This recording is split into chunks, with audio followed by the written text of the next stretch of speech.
औज़बिल्लाहि जी बिस्मिल्लाहिर्रहमानिर्रहीम। मैं तुहाडा वीर तुहाडा वीरा आयूब साबिर जुनून पाकिस्तान दे नाल ते मैं इस वक्त मौजूद हाँ PP 199 दे विच ते मेरे नाल तहरीके लब्बैक दे PP 199 दे अमीर जनाब मलिक कारी सईद साहब ते असीं इन्हां नाल गलबात करते हैं। अस्सलाम वालेकुम। वालेकुम अस्सलाम रहमतुल्लाहि व बरकातुहू। कारी साहब की हाल चाल? अल्लाह दा शुक्र तुसीं सुणाओ भाई।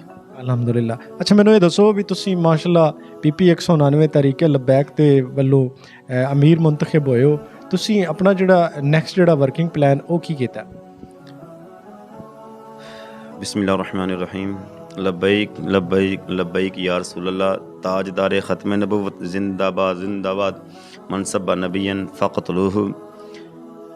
सब तो पहले यू भाई कि सानू प्लान करने की लोड़ नहीं दी।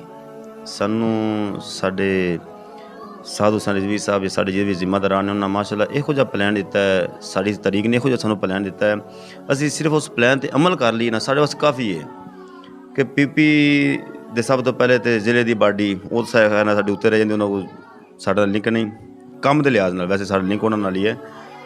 PP दे विच सब तो पहले PP की बाडी है पूरी PP की 15 रुकनी। उस तो अगे UC लैवल ते साडी 15 रुकनी बाडी है। फिर साडी हर पिंड की बाडी है।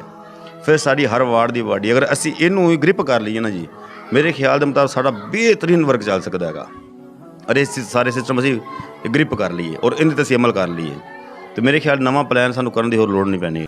अच्छा मैनूं ये दसो भी जिहड़ा तुसीं माशाअल्लाह दिन रात वर्क कर रहे जे PP 199 दे विच ते जिहड़े लोग ने तुहानूं किहो जिहा रिस्पॉन्स दे रहे हैं इस तहरीक दे विच शामिल होने वास्ते? अयो भाई माशाअल्लाह रिस्पॉन्स सानू ऐसा मिल रहा है कि मैनू लगता है शायद कि वो साडा ही वेट कर रहे होंदे ने। जिस इलाके जाने हैं ना जी तो सानू सिर्फ तहरीक का तारफ कराने की जरूरत है। गनी गलो तो तारफ कराने की लोड़ भी नहीं पैंदी। हर बंदे ने पता है कि तहरीक लब्बैक की चीज़ है तो लोग माशाअल्लाह दर जोग माशाअल्लाह शामिल हो रहे हैं तो शुक्र ज़्यादा। ये चीज़ मैं कहना चाहां कि अगर कोई इलैक्शन भी इस टाइम पर होंदा है ना जी तो सानू असीं पुरउम्मीद हाँ। अच्छा मैनूं ये दसो भी जिहड़े तुहाडे कुछ कारकुन ने जिहड़े कुछ खामोश बैठे ने किसी सिग्नल का इंतज़ार कर रहे हैं या उन्होंने तुसीं की मैसेज देना चाहो? हाँ जी बिल्कुल बड़ा अच्छा सवाल है। कुछ दोस्त ने वेट कर रहे हैं। पहले तो गल है वेट उन्होंने करना बनता नहीं है। सिग्नल मैनूं लगता कोई ऐसी जरूरत भी नहीं हैगी। अगर है भी मैनूं कुछ चीज़ां मैनूं खुद नज़र आईयां ने। कुछ इलाके ऐसे ने जिहड़े कि कुछ किसी इलाके का MP MA कोई स्ट्रोंग है तो वो ना किसी गरीब लोगों को तंग करते हैं। तुसीं वर्क नहीं करना या तुसीं तरीक का नाम नहीं लेना। कोई PTI वगैरह मैं किसी का नाम नहीं लैंदा खैर नाल, मगर उन्होंने वास्ते मेरा एक पैगाम है कि तुसीं तगड़े हो जाओ तो कोई MPA कोई MNA कोई चेयरमैन कोई जगीरदार साढ़े तहरीक लब्बैक दे किसी कारकुन को हत्थ लैके असीं उन्हां दे नाल खड़े हाँ तो इंशाअल्लाह बफज़ले ताला खाली नाल नहीं खड़े हाँ तो उन्होंने बड़ा बेहतरीन तरीके नाल इंशाअल्लाह जवाब दिता जाएगा जो साढ़े तहरीक दे किसी कारकुन कोई तंग करेगा तो इंशाअल्लाह।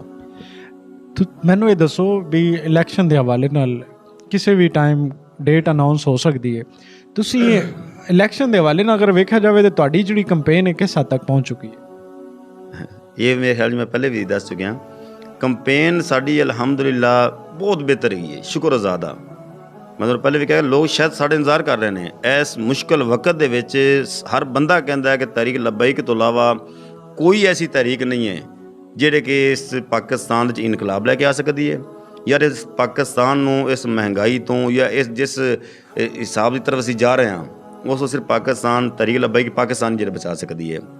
तो मैं कहना अगर कल इलैक्शन हो जान तो बशर्ते कि ये जिहड़ियां हराम जिंदगियां करते हैं वो ना करन तो मैं कहना चस आ जाएगी इंशाअल्लाह खैर फरमाए। माशाअल्लाह। अच्छा मैनूं ये दसो भी तुसीं जिहड़े PP 199 दे विच जिहड़े तुहाडे कारकुन ने जिहड़े लोग जोक दर जोक इस दे विच शामिल हो रहे हैं तुसीं उन्हां नूं की मैसेज देना चाहोगे? जी उन्हां वास्ते मैसेज यही है कि तुसीं अपने वर्क नूं तेज़ करो तो किसी तो डरन की कोई ज़रूरत नहीं दी। हाँ असीं एक चीज़ होर दसदा जावां नाल नाल कि असीं कोई बदमाश नहीं हाँ तो असीं सिर ते पगड़ियाँ रख ते कोई असीं यतीमुल फिक्र भी नहीं हाँ कि असीं यतीम बने फिरिए तो मिन्नतां करदे फिरिए हर टाइम मार खांदे फिरिए। नहीं सॉरी इस तरह नहीं हो सकता। पहली गल असीं ये पुरअमन जमात है तो अज तक असीं पुरअमन ही रहे हाँ। किसी ने कुछ नहीं किया।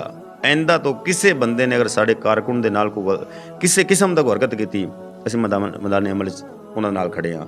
ਤੇ ਉਹਨਾਂ ਲੋਕਾਂ ਨੂੰ ਮੇਰਾ ਇਹ ਪੈਗਾਮ ਆ, ਤੁਸੀਂ ਮੇਰਾ ਬਈ ਮੇਰਾ ਵੀਰ ਇਸ ਤੇਰੀ PP 189 ਦੇ ਜਿਤਨੇ ਵੀ ਸਾਡੇ ਵਰਕਰ ਨੇ, ਪਹਿਲੀ ਤਾਂ ਗੱਲ ਮੈਂ ਉਹਨਾਂ ਨੂੰ ਸਲੂਟ ਕਰਨਾ, ਜਦੋਂ ਬੁਲਾਇਆ ਉਹ ਲੋਕ ਆਏ ਨੇ ਔਰ ਜਿਤਨਾ ਵਰਕ ਹੈਗਾ ਤੇ ਕਿਸੇ ਨੂੰ ਡਰਨ ਦੀ ਜ਼ਰੂਰਤ ਵੀ ਨਹੀਂ ਦੀ। ਪਿੱਛੇ ਰਹਿ ਗਈ ਗੱਲ ਸਾਡੇ ਜ਼ਿੰਮੇਦਾਰਾਂ ਦੀ, ਸਾਡੇ ਵਾਸਤੇ ਜਦੋਂ ਵੀ ਉਹ ਆਰਡਰ ਕਰਨ, ਜਿਸ ਟਾਈਮ ਉਹ ਸਾਨੂੰ ਬੁਲਾਉਣ, ਅਸੀਂ ਉਹਨਾਂ ਵਾਸਤੇ ਹਾਜ਼ਰ ਹਾਂ ਤੇ ਉਹ ਤਕੜੇ ਹੋਣ, ਘਬਰਾਉਣ ਦੀ ਜ਼ਰੂਰਤ ਨਹੀਂ ਦੀ। जी नाज़रीन, ਇਹ ਸਨ ਜਨਾਬ ਹਾਫਿਜ਼ ਕਾਰੀ ਮਲਿਕ ਸਈਦ ਸਾਹਿਬ। ਮਾਸ਼ਾਅੱਲਾ ਇਹਨਾਂ ਦਾ ਜਿਹੜਾ ਵਰਕ ਪਲਾਨ ਹੈ ਉਹ ਬਹੁਤ ਸਟ੍ਰੇਟ ਔਰ ਬਹੁਤ ਹੀ ਅੱਛਾ ਜਾ ਰਿਹਾ ਹੈ। ਲੋਕ ਜੋਕ ਦਰ ਜੋਕ ਬੜੀ ਤੇਜ਼ੀ ਨਾਲ ਇਸ ਜਮਾਤ ਦਾ ਹਿੱਸਾ ਬਣਦੇ ਜਾ ਰਹੇ ਨੇ ਔਰ ਇਹਨਾਂ ਦੇ ਬਕੌਲ ਕਿ ਅਗਰ ਅਸੀਂ ਜਿਹੜਾ ਇਲੈਕਸ਼ਨ ਹੈ ਉਹ ਅੱਜ ਵੀ ਅਗਰ ਡੇਟ ਅਨਾਉਂਸ ਕੀਤੀ ਜਾਵੇ ਤਾਂ ਅਸੀਂ ਬਿਲਕੁਲ ਤਿਆਰ ਬੈਠੇ ਹਾਂ। ਜਿਹੜਾ ਉਹਨਾਂ ਦਾ ਲਾਸਟ ਮੈਸੇਜ ਸੀ ਕਿ ਸਾਨੂੰ ਕੋਈ ਡਰਨ ਦੀ ਜ਼ਰੂਰਤ ਨਹੀਂ ਔਰ ਸਾਡੀ ਜਿਹੜੀ ਜਮਾਤ ਹੈ ਉਹ ਪੁਰਅਮਨ ਜਮਾਤ ਹੈ ਤੇ ਕੋਈ ਵੀ ਕਾਰਕੁਨ ਅਗਰ ਇਸ ਚੀਜ਼ ਤੋਂ ਘਬਰਾ ਰਿਹਾ ਕਿ ਸ਼ਾਇਦ ਇਹ ਜਿਹੜੇ ਮੌਲਵੀ ਨੇ ਉਹ ਸਿਰਫ ਔਰ ਸਿਰਫ ਇਹ ਹਲਵੇ ਦੀ ਹੱਦ ਤੱਕ ਨੇ, ਉਹ ਨਹੀਂ ਹੈ। ਇਹ ਆਪਣੇ ਹੱਕ ਤੇ ਵਾਸਤੇ ਜਾਨ ਲੈ ਵੀ ਸਕਦੇ ਨੇ, ਜਾਨ ਦੇ ਵੀ ਸਕਦੇ ਨੇ। ਤੇ ਇਸ ਦੇ ਨਾਲ ਹੀ ਆਪਣੇ ਵੀਰ ਨੂੰ ਦਿਓ ਇਜਾਜ਼ਤ, ਮਿਲਾਂਗੇ ਕਿਸੇ ਨਵੇਂ ਪ੍ਰੋਗਰਾਮ ਦੇ ਨਾਲ। ਤਬ ਤੱਕ ਲਈ ਅੱਲਾਹ ਨਿਗਹਿਬਾਨ, ਪਾਕਿਸਤਾਨ ਜ਼ਿੰਦਾਬਾਦ।